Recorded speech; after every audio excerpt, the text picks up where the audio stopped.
What's up, YouTube? I am the Vanilla Nerd, and today I want to talk about Black Panther Wakanda Forever. Now, I just finished watching this movie, or I should say rewatching this movie, and it was a blast to get to rewatch it. It came out 2 years ago in 2022, and so I have some thoughts, want to talk about it, and that's what I'm going to do. As always, there will be heavy spoilers for this movie throughout my review, so if you don't want it spoiled, you've been warned. I'll also say there will be some heavy spoilers for the first movie. I do talk about that a lot in relation to this movie. So, yeah, those are the two big movies that will be spoiled, but I don't think much else of the MCU will be spoiled. But as a general catch-all, anything leading up to Black Panther Wakanda Forever may be spoiled, but I'll try not to spoil anything after Black Panther Wakanda Forever in terms of release order and stuff. So, you've been warned. Let's get into the review. Now, in talking about this movie, it's hard not to address the elephant in the room, and that is the passing of Chadwick Boseman. It was tragic. It was super sad, not the least of which because Chadwick Boseman was such a perfect casting for Black Panther. He just embodied the character so well and so excellently. Marvel has a knack for finding these perfect actors that just fit the superheroes to a T, and once again, they did it with Chadwick Boseman, and so it was really sad to see him, not get to get as many movies and to really flesh out the character as much as it could have been. I think we can all imagine a Black Panther trilogy with him leading the charge. That would have been excellent, But unfortunately, it's not to be. And it's made all the more sad because it was just so surprising. No one saw it coming. It happened in 2020, just out of the blue. Yes, that horrible year. And so I really do want to acknowledge the Herculean effort that it must have took for the creative team, the director, the writers, the actors, the costume designers, everyone to completely pivot and kind of about face and change this story so differently. And it's really commendable because Black Panther Wakanda Forever is a good movie. It's not a perfect movie. It has its issues, but I really liked it. And so I will cut the movie some slack, because I recognize that they had a really hard task ahead of them. It was like trying to build a football season when your star quarterback was taken out. And that's just really sad. But overall, in addressing Chadwick Boseman, I just want to say, rest in peace. King, you will be missed. But moving on. The first thing I really want to talk about with this movie is just to address how choppy and simplistic it felt, especially compared to the first movie. Now, the first movie is a near perfect film, in my opinion. And one of the areas it is pretty much perfect, in my opinion, is the storytelling. It is just such good storytelling. The plot is so smooth and makes sense. All of the characters are fleshed out to the point they need to be. Their motivations make sense. Their choices make sense. And when they win, it feels earned, and when they lose, it makes sense. It's like, yeah, you made a choice that caused that, it all worked together so perfectly and so beautifully, and I just love the first Black Panther movie. It is so good. And it's really unfortunate this movie is just so much choppier and so much less polished, in my opinion. One of the biggest compliments I can say for the first movie is that I didn't feel like they had a single wasted scene. Every scene in that movie packed a punch. Every scene in that movie felt like it needed to be there, and it helped push the story along. Not so for this film. For Wakanda Forever, there were a lot of scenes where I was like, well, that seems gratuitous. Or it was a scene that was only accomplishing one thing and not 3 or 4 things at once, which is a hard thing to do. Don't get me wrong. I'm not here hating on the storytellers. And as I said before, I acknowledge the Herculean effort it must have taken to completely pivot. This movie was made, with a shortened time to figure out the story and stuff. So I do get those things. I recognize that had T'Challa been in this movie, the characters might have been more polished. The storytelling might have been more streamlined because they just had more time to work on it. I get that. But at the same time, the movie as it stands, what we were presented with, well, it is choppier. It is rough. That being said, I still like the movie. I don't mind a slow burn. I still love Captain America 1. That's a slow burn movie. It's got a lot of scenes that, are only accomplishing one thing or whatever. It's not a perfect film. And I still love Captain America 1, just as I still love Black Panther Wakanda Forever. But unlike Captain America 1, it improved, and Captain America 2 was much better, whereas Captain America 2 and Black Panther 1 are kind of comparable. So it's almost like if you were to go and watch Captain America 2, see this really cool man of action with a shield who's just awesome and everything, and this epic spy thriller. And then it's like, oh, we're going to do a flashback movie. And you went and watched the flashback movie, and it's just this slow burn that is Captain America 1. Now, again, I love Captain America 1. It's a great film, but it's not nearly as good as Captain America 2 or 3 for that matter. And this movie definitely feels like a Captain America 1 more than, Captain America 2. Anywho, that's a long analogy. Point is, I do still like this film, even though it is a slow burn, even though it has its dull points. That is okay. But let's jump into the characters. Now, Shuri was done excellently. I love Shuri's journey. I love how they seed the anger that's just boiling beneath the surface in the campfire scene where she tells her mom, I want to see the world burn. I don't want to burn these clothes. Fantastic. I love how she loses herself in her work and just tries to make Wakanda stronger through technology and stuff without acknowledging the spiritual aspect. On that matter, I love her spirituality, her spiritual journey. The very opening line, she's praying to Bast, a goddess she does not believe in, and then her brother still tragically dies, and she loses that faith, even more and stuff. And it's a classic story. And yet, then we see her kind of regain that spirituality. We see her kind of grow and improve and become better. And I love that journey for her. And I love how she forgives Namor. That's fantastic. And how she chooses to be like her brother and like her mother. And that's just beautiful. And to really emulate the good qualities of Wakanda. And that's just so good, so good. So her journey is fantastic.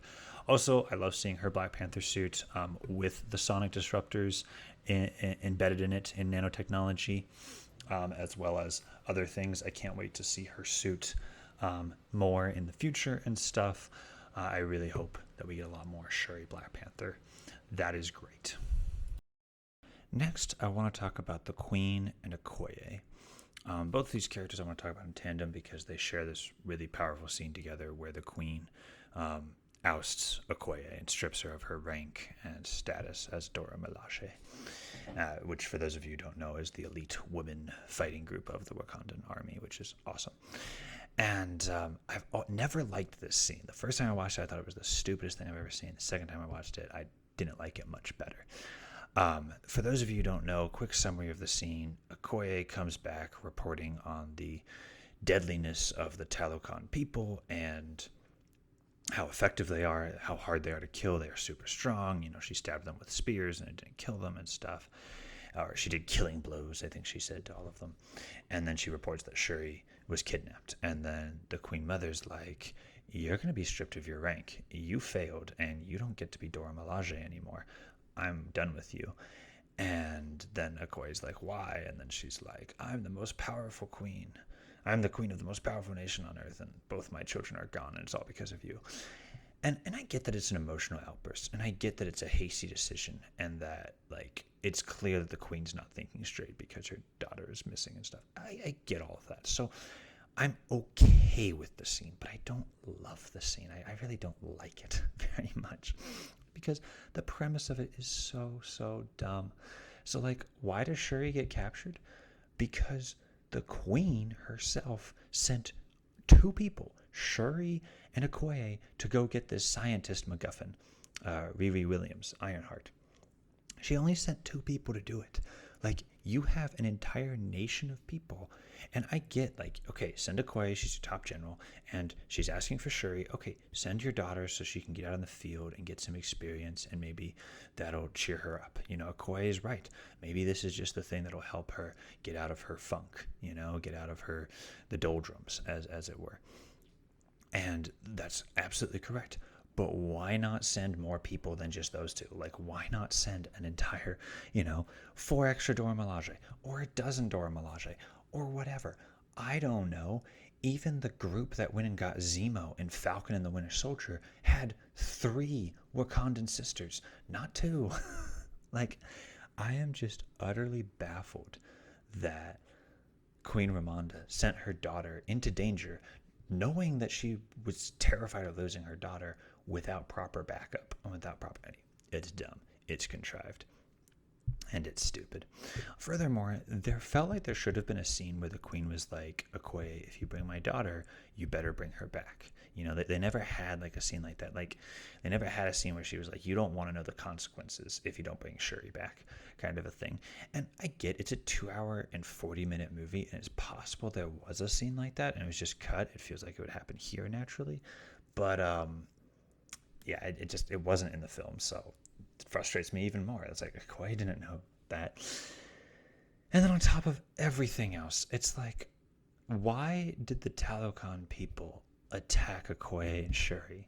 Like, Namor gives the whole proclamation, hey, go find the scientists and save our peoples. You know, we both don't want the nations discovering vibranium, so you better find him for me. So they do that.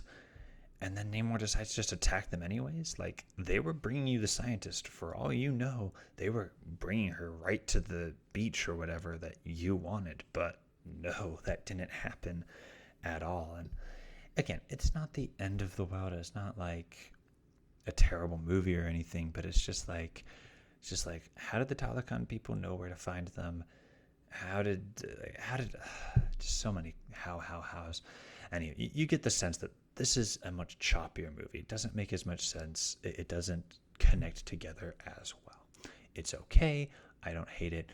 But this scene in particular with the queen ousting Okoye is especially annoying. And one final note I will say about this is they are on the verge of war, right? Wakanda is literally on the verge of war. Okoye just got done giving you her report that the Talokan people all have super strength, super healing, are really hard to kill, etc., etc.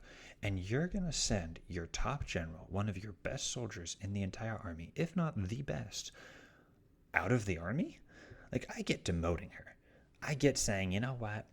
You don't get to be general no more. You failed so severely. You're going to be a private now.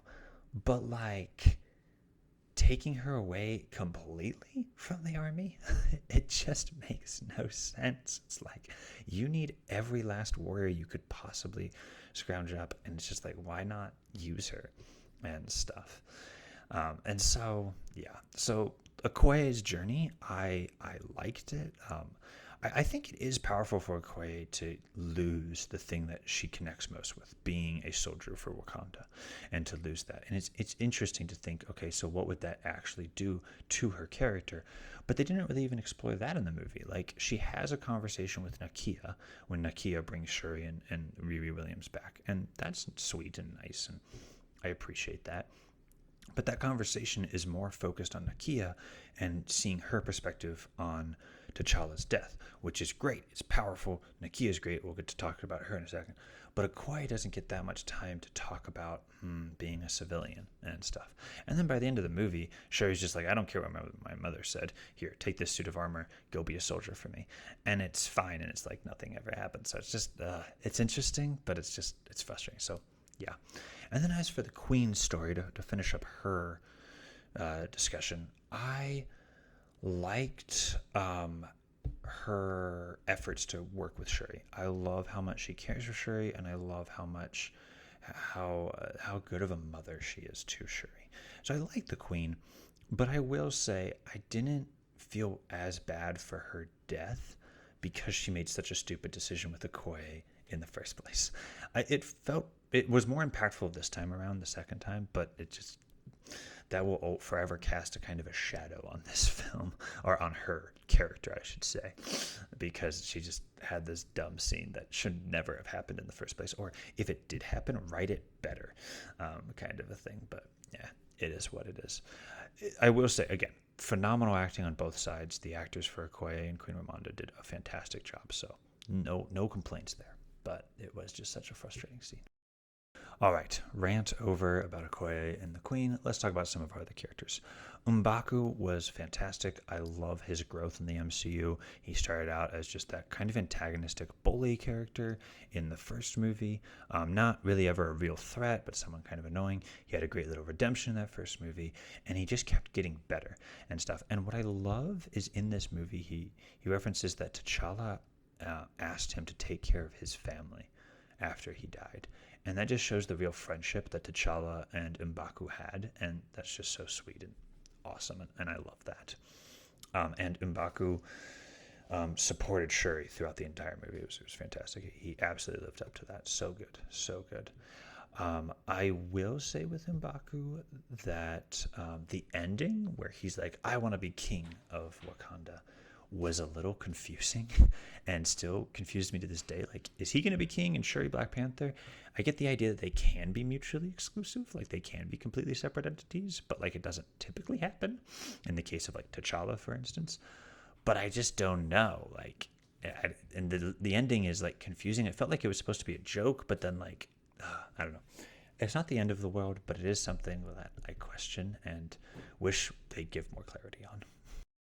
Next, we have Nakia, and I love Nakia. It's just really sad that she's only appeared in two MCU films, Black Panther 1 and Black Panther 2 here.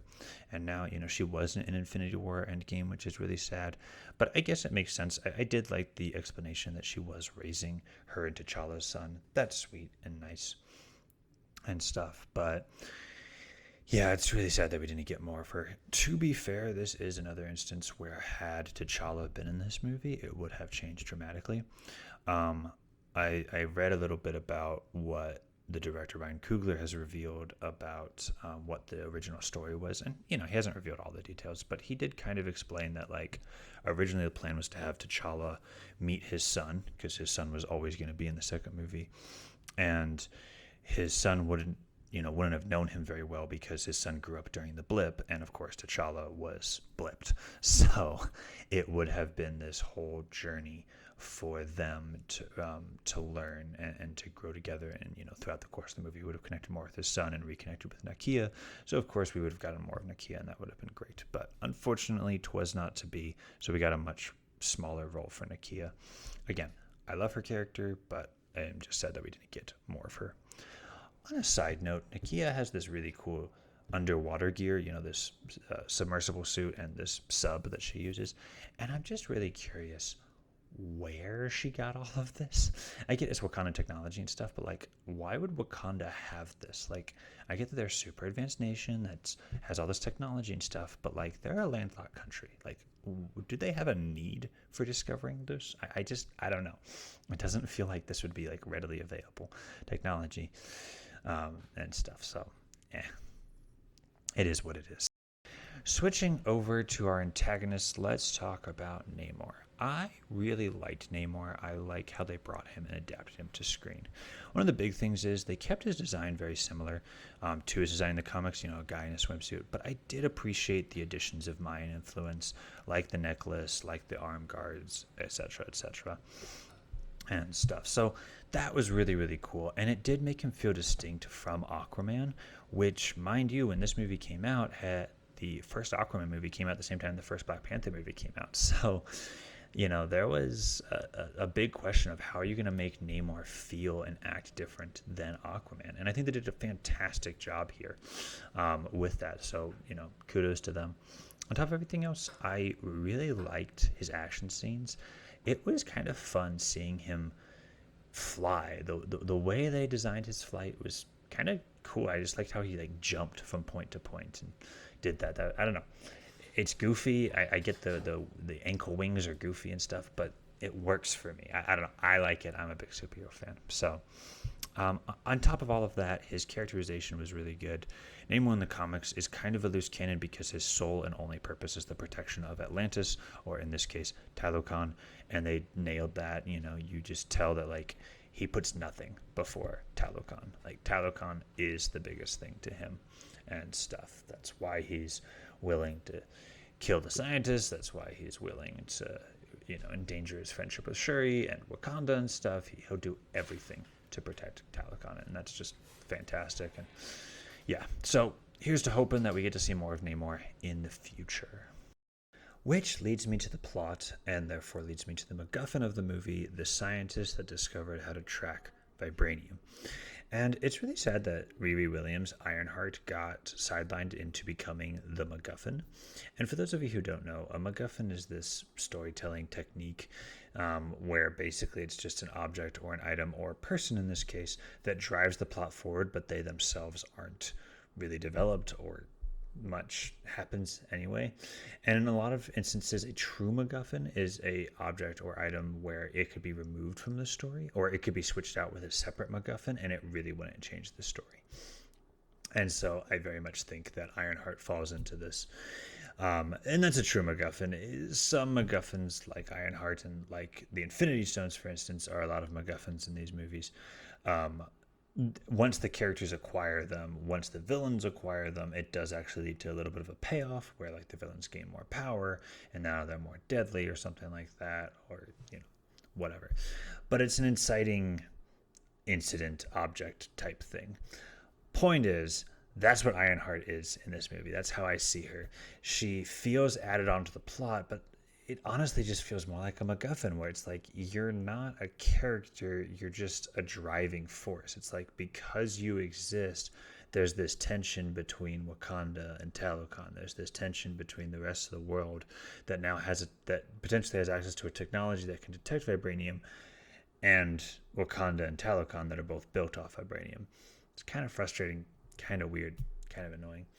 Anyway, as a character, I'm okay with Ironheart in this movie. I like the idea of Ironheart. She's great, but like she didn't get to do much, and I felt like she suffered from the classic trope of show don't tell, or in this case the opposite, where they just told us over and over that she was smart and they didn't really show it that often. Now there were a couple scenes where they showed it.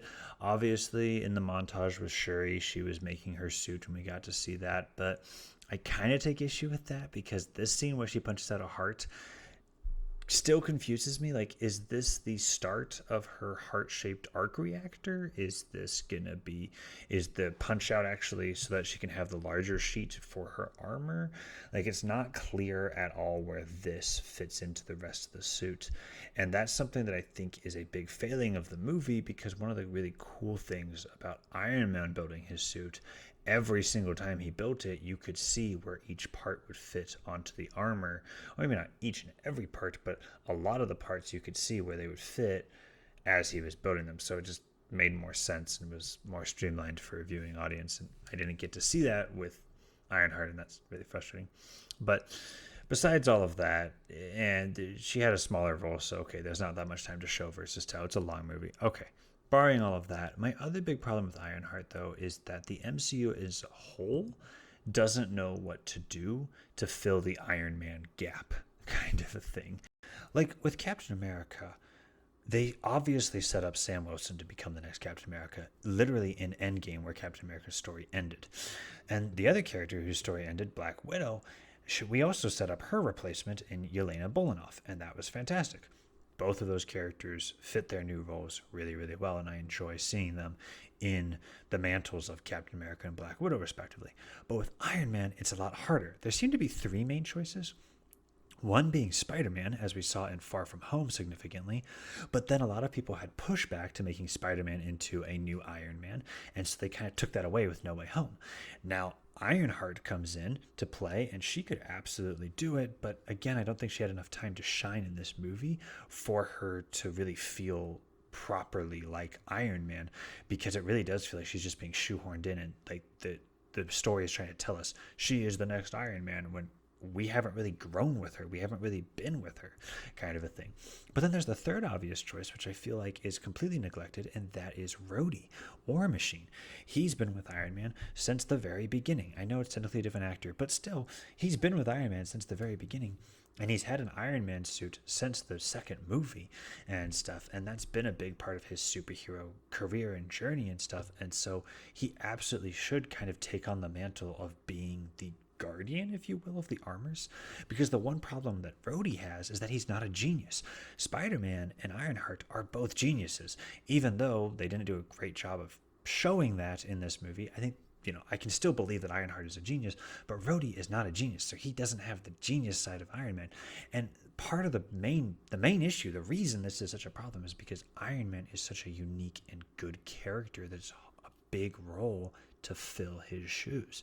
It's a very hard thing to do and stuff. So it's unfortunate that Ironheart's being thrown into all of this, where it's like is she supposed to be the next Iron Man? Are we supposed to look to her for that and stuff? Those are big shoes to fill, especially outside of this in the context of the MCU.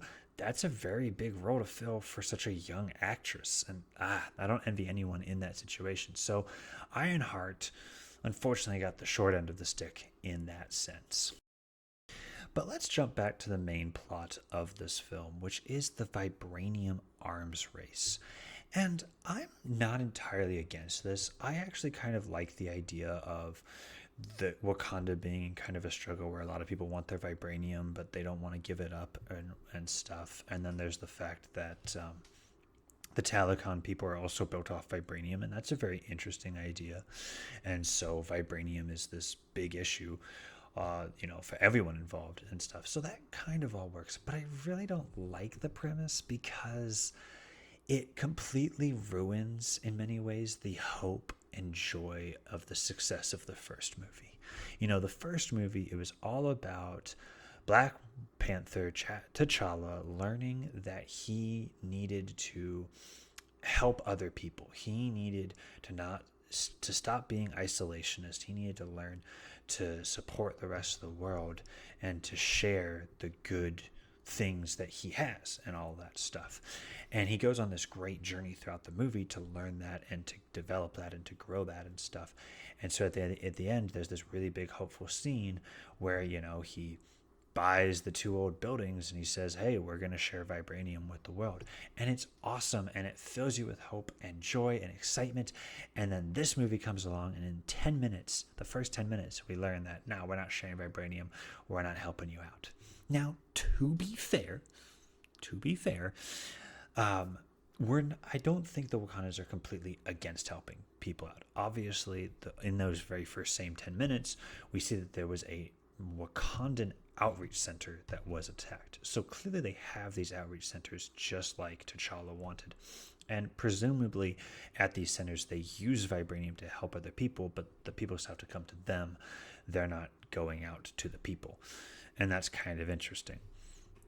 On a similar note, and stuff. So it's absolutely feasible and conceivable that the Wakandans are making good on their promise to help other people, just like T'Challa would have wanted, but they just aren't sharing their vibranium, so people aren't just advancing as much as they'd like to be. And I get that, and it's smart and that works, and that's probably the best and most hopeful way to view this, but it still frustrates me because if the first movie had one big problem, it was that literally everything of Wakanda that was better was because of vibranium.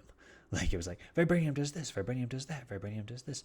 And so it's like, it's very believable to me that their outreach would be greatly hindered if they cannot share vibranium with anyone else.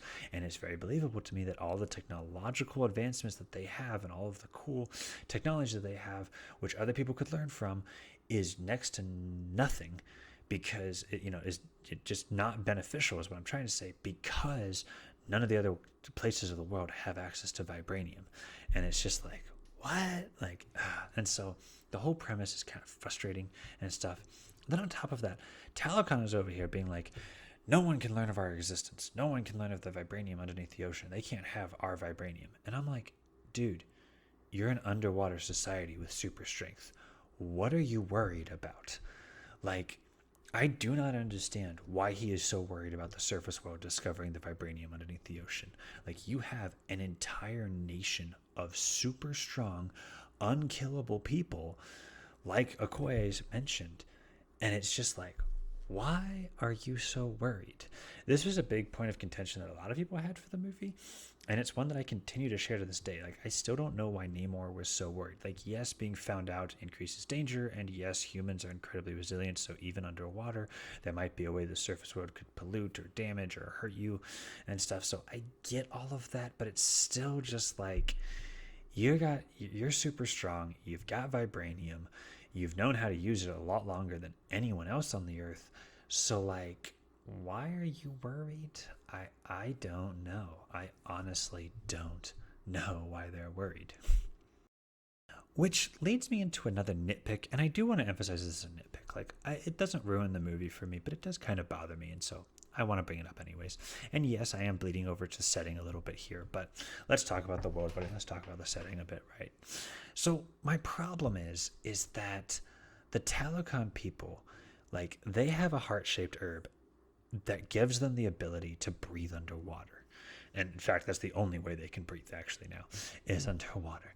And so by very definition of this premise, then, all of them are powered by a heart-shaped herb. All of them have super strength. All of them have super healing, just like we saw T'Challa, just like we saw Killmonger, just like we saw any of these characters. All of them have that in order for them to survive. And so, like, that is a very different situation than Wakanda, where by ritual and precedent, only the Black Panther is powered by the heart-shaped herb. And so it's just like, it's so confusing and so weird.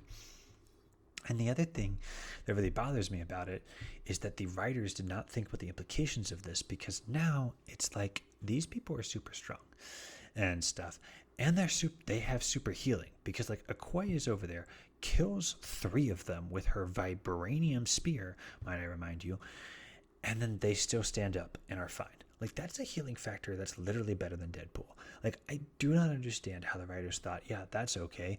Because all they were thinking at that moment is, how cool would it be if she, like, stabbed them, but then they just got right back up? And you're just like, no, that's not cool. That's annoying. Because now it makes it really hard for me to believe that the Wakandans could ever mount a proper defense against these people. Like, I just do not know how they could defend themselves if, like, literally none of the blows kill or hurt these people. Like, I don't believe it. And speaking of which, a vibranium spear should absolutely be able to kill these people. Like, they literally have vibranium weapons themselves. Like, those weapons should kill themselves, and it just, it doesn't make any sense. It just bothers me. Again, it doesn't ruin the movie for me. It doesn't make it horrible. I still enjoy it. It is more of a nitpick, because this is branching into power scaling, which I really try not to do. I don't like comparing, like, well, this guy's this strong and this guy's this strong. Like, shouldn't this guy beat that guy? I don't like getting into that too much. But here I will get into it just a little bit, because I noticed it and it bothers me and it irks me. And it's just, anyway, it's fine. It's not the end of the world. It's still a good film. I still like Wakanda Forever, but that is a problem I have with this film.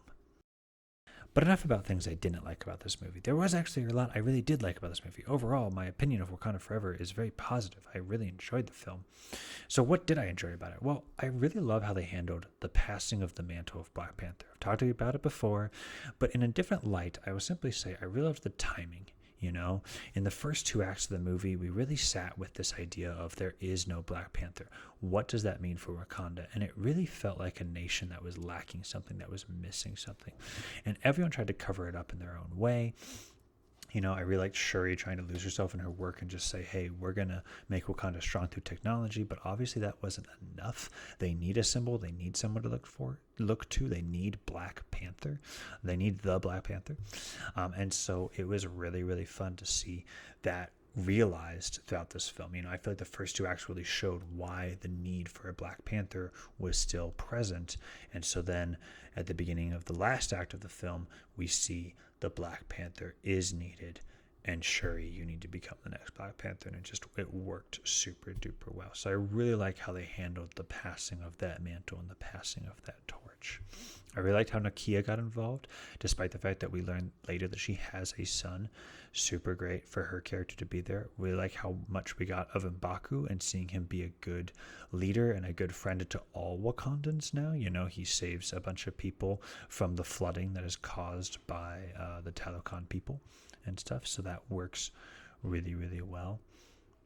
I loved the addition of Aneka. She was yet another Dora Milaje, and she was super fun and super exciting to see. I loved her little knives that Shuri gave her that could, cut things in half, but only taser people. I think that's a really smart, non-lethal way of dealing with things. So cool. All good here. Wonder how it knows not to cut clothes, but maybe it does cut clothes. I don't know. Anyway. Either way, cool little bits of technology and stuff. I actually really enjoyed the subplot of Ross and the Countess de Fontaine or whatever her name is. I really enjoyed that little subplot. For me, it was like the perfect little amount of subplot because it was just like it was there, it was in the background, but it wasn't like it didn't take over the story, and it was there just the right amount. I know for some people it definitely took them out of the story, and yeah, that's fair. It's not entirely connected to the rest of the story, but I do appreciate it, especially as someone who appreciates a interconnected MCU. I really like getting those little tidbits of, hey, here's what's going on in the wider MCU, and here's what could potentially be dangerous, because the Countess has that little wink at the camera where she's like, I think about it every day, what America would be like with vibranium and stuff. So you definitely get this idea that like what she really wants is to like steal a bunch of vibranium from Wakanda, or at least get a bunch of vibranium for herself and for America in some way, shape, or form. So that's going to be very, very interesting. We'll see how that plays out. So I really like that. Some other things with the storytelling was I enjoyed the Talokan people. I did not like how dark it was down in the Talokan main city. Like, I get like they're underwater, so they wanted it to be more realistic and stuff, but it was just so dark that it was hard to enjoy and soak in and stuff. So yeah, small little tidbit. Again, I still like this movie. Really liked the city of Talokan. I really liked the Talokan people, and it was fun. So that was good. But overall, I did really like this film. For a movie that is a slow burn and takes a long time to get through, 2 hours and 40 minutes is no easy watch. It was very fun and well paced, in my opinion. It had good action scenes. It had some humor to break up the overall very serious tone of this film, and it worked really, really well. So I liked Wakanda Forever for that part. And again, I give this movie a lot of slack because they were missing their quarterback. They were missing T'Challa. Which brings up the question of, well, should he have been recast? And I don't think the answer is so cut and dry. I think if they were to try and recast him, yes, it would make telling the story you wanted to tell originally easier, because you could just keep with that story and continue to write it that way. But you have to realize that, like, the writer and director and everyone involved in that process very much write the story in lieu of the actor that's playing them. And so to have a different actor would require some different stuff. You'd play to the actor's strengths and their weaknesses. You wouldn't write scenes that would force them to do something they're uncomfortable with and stuff, and all of those little nuances and whatnot. But on top of all of that, if you're going to recast Black Panther, like, man, what a tall order that is. What a monumental task that would be. Like, you'd have to have someone who has to try and live up to the standard of Black Panther while at the same time giving their own fresh take on Chadwick Boseman's performance and stuff. And it's just, that is a lot to put on any actor, and I would not envy anyone that they tried to recast in that position. So in many ways, I think it's actually good that they went the way they did.